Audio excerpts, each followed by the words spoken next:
So sometimes I get invited to give weird talks. I got invited to speak to the people who dress up in big stuffed animal costumes to perform at sporting events. Unfortunately, I couldn't go, but it got me thinking about the fact that these guys, at least most of them, know what it is that they do for a living. What they do is they dress up as stuffed animals and entertain people at sporting events. Shortly after that, I got invited to speak at the convention of the people who make balloon animals. And again, I couldn't go, but it's a fascinating group. They make balloon animals. There's a big schism between the ones who make gospel animals and porn animals. But they do a lot of really cool stuff with balloons. Sometimes they get in trouble, but not often. And the other thing about these guys is they also know what they do for a living. They make balloon animals. But what do we do for a living? What exactly do the people watching this do every day? And I want to argue that what we do is we try to change everything. That we try to find a piece of the status quo, something that bothers us, something that needs to be improved, something that's itching to be changed, and we change it. And we try to make big, permanent, important change. But we don't think about it that way, and we haven't spent a lot of time talking about what that process is like.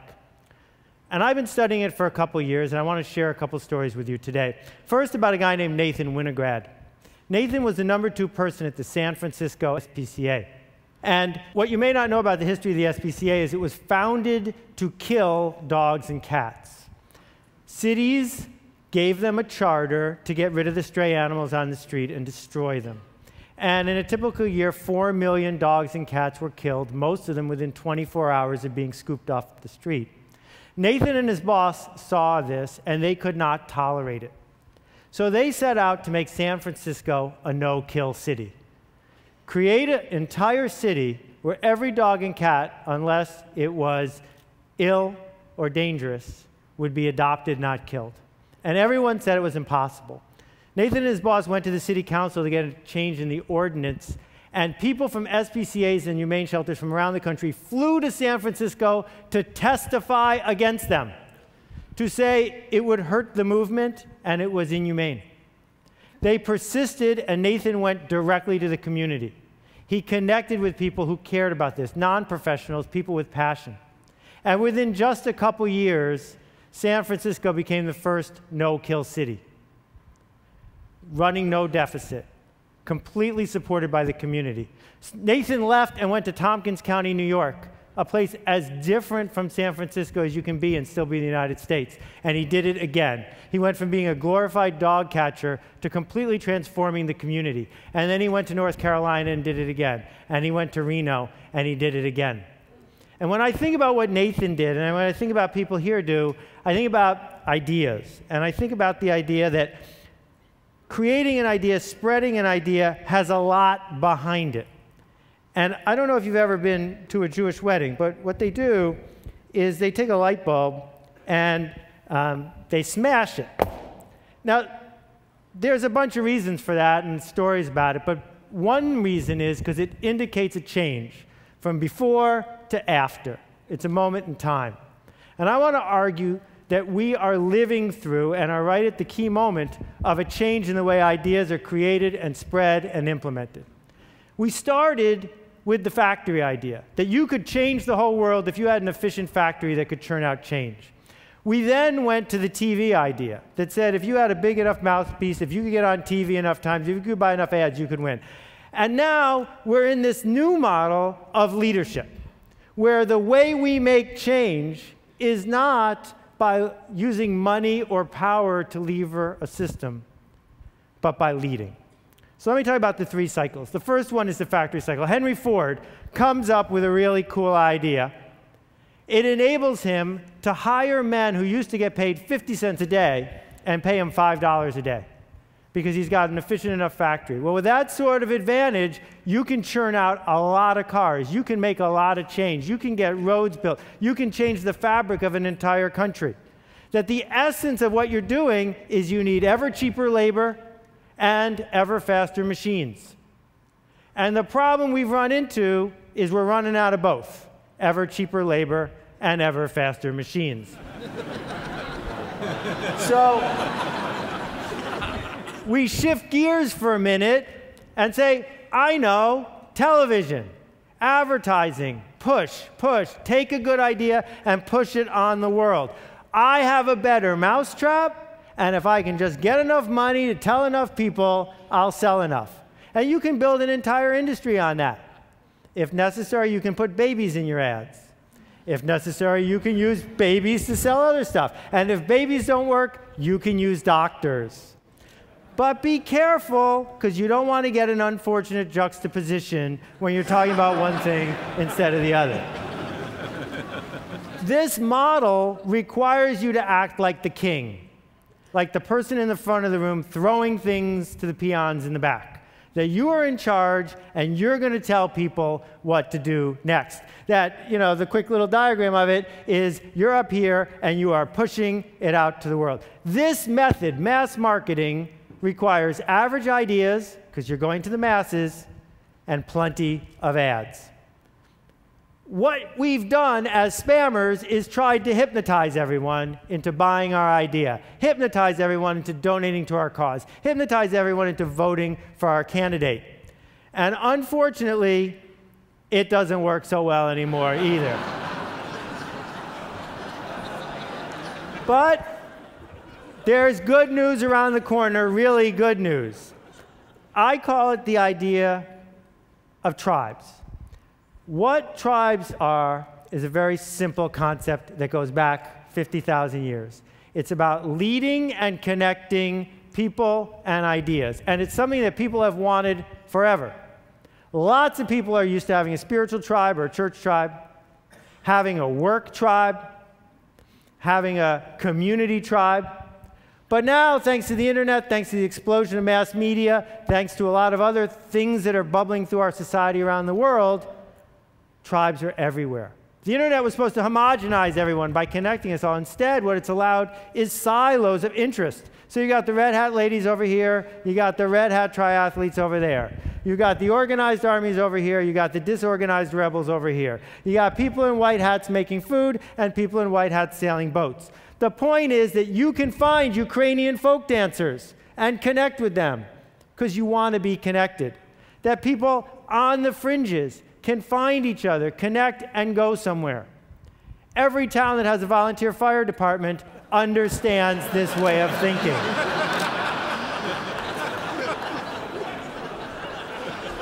Now, it turns out this is a legitimate non-photoshopped photo. People I know who are firemen told me that this is not uncommon, and that what firemen do to train sometimes is they take a house that's going to be torn down and they burn it down instead and practice putting it out, but they always stop and take a picture.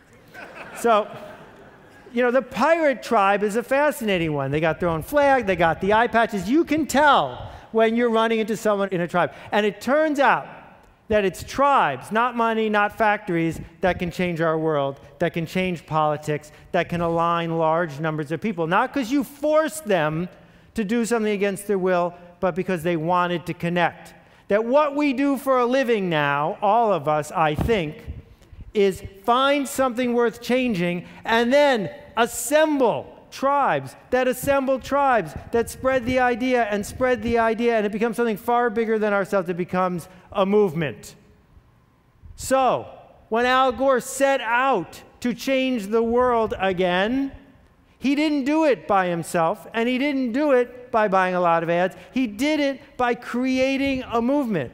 Thousands of people around the country who could give his presentation for him, because he can't be in 100 or 200 or 500 cities in each night. You don't need everyone. What Kevin Kelly has taught us is you just need, 1,000 true fans, 1,000 people who care enough that they will get you the next round and the next round and the next round. That means that the idea you create, the product you create, the movement you create isn't for everyone. It's not a mass thing. That's not what this is about. What it's about instead is finding the true believers. It's easy to look at what I've said so far and say, wait a minute, I don't have what it takes to be that kind of leader. So here are two leaders. They don't have a lot in common. They're about the same age, but that's about it. What they did, though, is each in their own way created a different way of navigating your way through technology. So some people would go out and get people to be on one team, and some people would get people to be on the other team. It also informs the decisions you make when you make products or services. You know, this is one of my favorite devices. But what a shame that it's not organized to help authors create movements. What would happen if when you're using your Kindle, you could see the comments and quotes and notes from all the other people reading the same book as you in that moment, or from your book group, or from your friends, or from the circle you want? What would happen if authors or people with ideas could use version 2, which comes out on Monday, and use it to organize people who want to talk about something?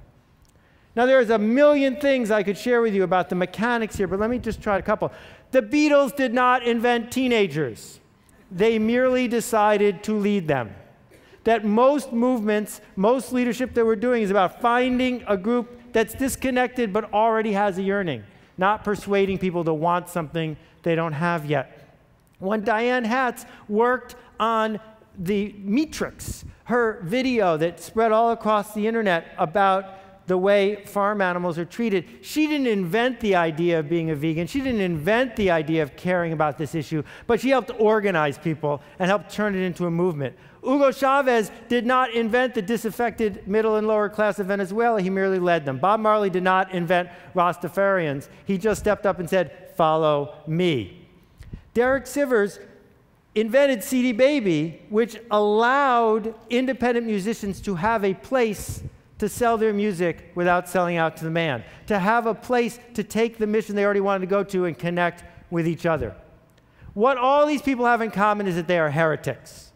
That heretics look at the status quo and say, this will not stand. I can't abide this status quo. I am willing to stand up and be counted and move things forward. I see what the status quo is. I don't like it. That instead of looking at all the little rules and following each one of them, that instead of being what I call a sheep walker, somebody who's half asleep, following instructions, keeping their head down, fitting in, every once in a while, someone stands up and says, not me. Someone stands up and says, this one's important. We need to organize around it. And not everyone will. But you don't need everyone. You just need a few people who will look at the rules, realize they make no sense, and realize how much they want to be connected. So Tony Hsieh does not run a shoe store. Zappos isn't a shoe store. Zappos is the one, the only, the best there ever was place for people who are into shoes to find each other, to talk about their passion, to connect with people who care more about customer service than making a nickel tomorrow. It can be something as prosaic as shoes and something as complicated as overthrowing a government. It's exactly the same behavior, though. What it requires, as Geraldine Carter has discovered, is to be able to say, I can't do this by myself, but if I can get other people to join my climate ride, then together we can get something that we all want. We're just waiting for someone to lead us. Michelle Kaufman has pioneered new ways of thinking about environmental architecture. She doesn't do it by quietly building one house at a time. She does it by telling a story to people who want to hear it, by connecting a tribe of people who are desperate to be connected to each other, by leading a movement and making change. And around and around and around it goes. So 3 questions I'd offer you. The first one is, who exactly are you upsetting? Because if you're not upsetting anyone, you're not changing the status quo. The second question is, who are you connecting? Because for a lot of people, that's what they're in it for. The connections that are being made one to the other. And the third one is, who are you leading? Because focusing on that part of it, not the mechanics of what you're building, but the who and the leading part is where change comes. So, you know, Blake at Tom's Shoes had a very simple idea. What would happen if every time someone bought a pair of these shoes, I gave exactly the same pair to someone who doesn't even own a pair of shoes? This is not the story of how you get shelf space at Neiman Marcus. It's a story of a product that tells a story. And as you walk around with this remarkable pair of shoes and someone says, what are those? You get to tell the story on Blake's behalf, on behalf of the people who got the shoes. And suddenly it's not one pair of shoes or 100 pairs of shoes, it's tens of thousands of pairs of shoes. My friend Red Maxwell has spent the last 10 years fighting against juvenile diabetes. Not fighting the organization that's fighting it, fighting with them, leading them, connecting them, challenging the status quo because it's important to him. And the people he surrounds himself with need the connection. They need the leadership. It makes a difference. You don't need permission from people to lead them. But in case you do, here it is. They're waiting, we're waiting for you to show us where to go next. So here's what leaders have in common. The first thing is they challenge the status quo. They challenge what's currently there. The second thing is they build a culture, a secret language, a 7-second handshake, a way of knowing that you're in or out. They have curiosity about the people in the tribe, curiosity about outsiders. They're asking questions. They connect people to one another. Do you know what people want more than anything? They want to be missed. They want to be missed the day they don't show up. They want to be missed when they're gone. And tribe leaders can do that. And it's fascinating because all tribe leaders have charisma, but you don't need charisma to become a leader. Being a leader gives you charisma. And if you look and study the leaders who have succeeded, that's where charisma comes from the leading. And finally, they commit. They commit to the cause, they commit to the tribe, they commit to the people who are there.